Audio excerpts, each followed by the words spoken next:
মনের সাথে সম্পর্কিত প্রক্রিয়া বা অবস্থা যা একজন মানুষের মনের আকর্ষণ ও মোহক সৃষ্টি করে, হ্যাঁ, এটাই হলো মায়াজাল।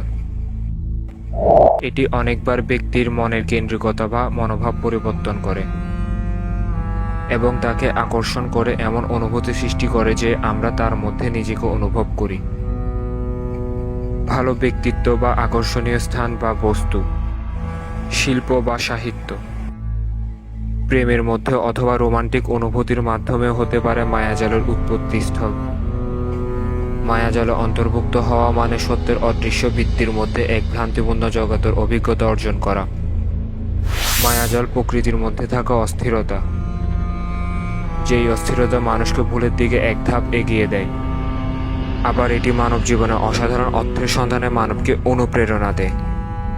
আমরা সকলে কোনো না কোনোভাবে প্রকৃতির মায়াজালে বন্দী।